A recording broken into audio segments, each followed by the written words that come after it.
I am Judge Rose Zamora, and I am here to welcome you to New Braunfels Municipal Court. Please know that all hearings in this court are held in open court as required by law. The public is able to view your session by coming to the courtroom. Please note that this municipal court is not a court of record, which means minutes of the proceedings are not recorded. The following information is intended to help you navigate the New Braunfels Municipal Court judicial process. Most importantly, you need to remember that it is your responsibility to keep the court notified of any changes to your contact information, which includes your mailing and email addresses and phone numbers. Information must be updated to ensure that you receive notice to attend all court settings. Please make sure we are updated with changes to your information until your case is done. If you fail to update your information, we will use the last known address that we have in our file system. If you've not updated us with new information, you may or may not receive notice, which may then lead you to potentially missing your court date. A missed court date can result in the following consequences. Number one, a hold can be placed on your driver's license or identification card, which will prevent you from being able to renew or replace it until you've settled the matter with our court. Number two, a conviction can be entered in your case. Number three, fines can be increased. And/or number four, a warrant may be issued for your arrest due to your non-appearance in court. To begin the process, you need to understand the types of pleas that are available to you and the resolution options you have for this case. There are three types of pleas. The first two are guilty or no contest. With guilty or no contest, the result is the same. There is no trial. You are accepting responsibility in your case, and you would like to take care of your ticket. However, they do mean different things. When you plead guilty, you're making an admission of guilt to the court, and you want to resolve your case expeditiously. When you plead no contest, you're not admitting nor are you denying the offense. You're just accepting responsibility. And again, you do not want to go to trial. You just want to handle the ticket expeditiously. Now, if you enter a guilty or a no contest plea, then you're on your way to resolving your case and you don't want to go to trial. The only reasons you would have to come back to court would be to turn in a document, to make a payment, or to attend what we call a show cause hearing, where you will need to tell me why you've not done what you were supposed to do. Show cause hearings must be held. They are required by law. They are held after you've pled guilty or no contest and you have been given time to comply with a court order. If you fail to comply with a court order in the time that you are given, you must attend this hearing and explain to the judge why you've not been able to comply.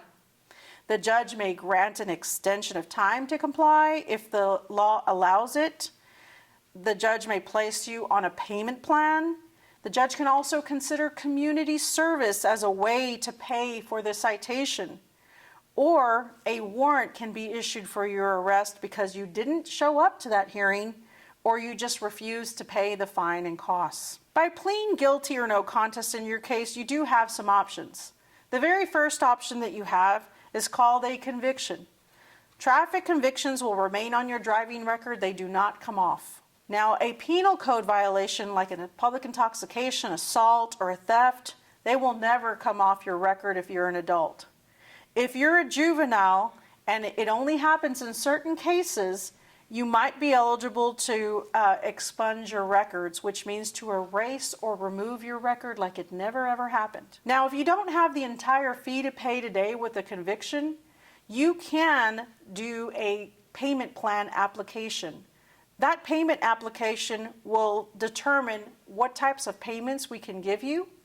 Another option you have available to you is called community service. Community service is only for those individuals that are experiencing and can document a financial need. The application is also utilized to determine eligibility for community service.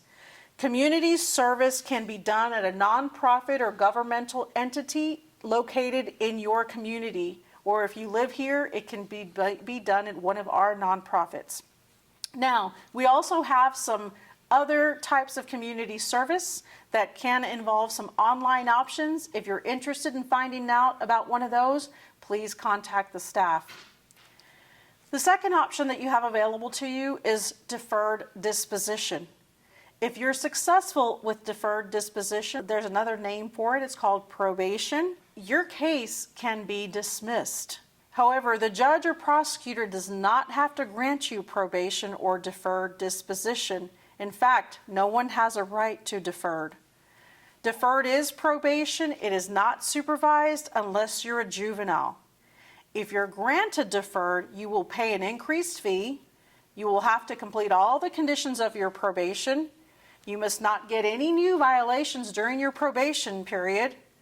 The fee can be paid in full, it can be paid over payments, or you can see if you qualify for community service as a way to pay for the fine and costs. If you're successful with deferred, your case will be dismissed. If you're not successful with deferred, your probation can be revoked at a show cause hearing. You will have to pay an increased fee, and you will have a conviction on your record. You may also have a warrant issued for your arrest if you do not show up to your show cause hearing and you have failed to pay the fee. The third option available to you is called driver's safety course. Driver's safety course can be taken one time in a 12-month period in order to get a ticket dismissed. Now, we do not determine eligibility for driver's safety course. We actually just collect the requirements that the law makes us collect.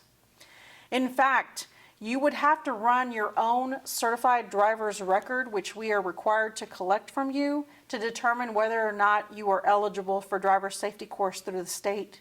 You would go to the Texas Department of Public Safety website, and there you can locate your driving record and determine when you last completed your driver's safety course. If you have not taken the driver's safety course in the past 12-month period, you can make that request. If you have, you do not want to make the request for driver's safety course. Now, what we collect from you is we collect your court costs and a $10 administrative fee. We collect a valid Texas driver's license unless the exception applies due to military standing. And we also ask you to provide for us an insurance policy with your name on it as an approved driver for the vehicle. You do only have 90 days to take the course, so you want to make sure and take it in that 90-day period.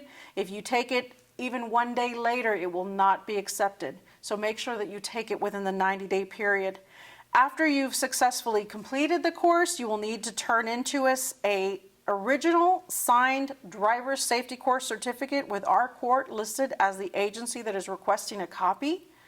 Make sure to turn in that certified copy of your driver's record, which shows when you last completed the driver's safety course, and then turn in an affidavit, which we can provide to you. It is to the court swearing that you've not taken the driver's safety course in the past 12 months. Please note that there are some offenses and some types of driver's licenses that are not eligible for driver's safety course. If yours is one of them, we will let you know. Before moving on to the not guilty plea option, I want to caution you that I'm not allowed to give you legal advice, and neither is the staff. However, we can review the processes and procedures with you in order to help you understand. In addition, I cannot hear the details of your case until you've entered a plea of either guilty or no contest. If you enter a not guilty plea, then I would have to wait for your trial to listen as to what happened in your case. Some people believe if they come into court and tell the judge everything that happened at the stop, that they can get their ticket dismissed. Well, that is not true. The judge cannot dismiss that case. There are only certain specific compliance violations where the judge is able to dismiss. If you feel like you have a legal issue in your case, then you need to request to speak to the prosecutor at a pretrial setting. At that pretrial setting, you can let the prosecutor know what your legal issue is, and he or she can determine whether or not they want to ask the court to move to dismiss your case. Now, if you plead not guilty, then you're telling the court that you have a legal issue in your citation, and you would like to have a jury or a bench trial. You're not accepting guilt, and you wish to fight the case. You would then be set to talk to the prosecutor. A not guilty plea begins the process for disputing your case, and it will require you to return to court at least 3 more times. However, more times can be required if continuances are filed. There will be a separate video recorded by the prosecutor if you want to learn more about a not guilty plea. Now, with the not guilty plea, there are a few steps. Step 1 involves a pretrial docket. That's where you can discuss your case with the prosecutor. Remember that the prosecutor represents the state, and they are the ones bringing the charges against you based on evidence received by the state. Step 2 involves a pretrial discovery date, and that's where you get to review the evidence that the prosecutor is legally obligated to show you. At that docket, you need to determine, do you want to do a bench trial or do you want to do a jury trial, should your case continue. Step 3 will then involve your trial. You're required to attend your day in court. Remember that you've made the request to have your day in court. You do have the right to either represent yourself or you can hire an attorney to represent you.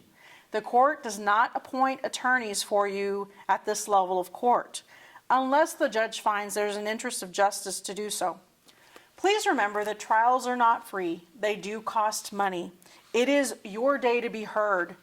If you are found not guilty, you do not have to pay any fines or costs. Now, if you're found guilty, you could be responsible for the costs for your trial. If you fail to appear at your day in court, you will be assessed the cost that we had to pay to have your day in court. Just remember, it is important that you address your violation with the court by communicating with us by your initial appearance date, presented on your citation or notice of violation. Know how you would like to plea, what method you would like to use to resolve your violation, and always maintain the current contact information with the court. Thank you very much for attending municipal court. We hope that we've helped you in giving you all the information you need to make an informed decision.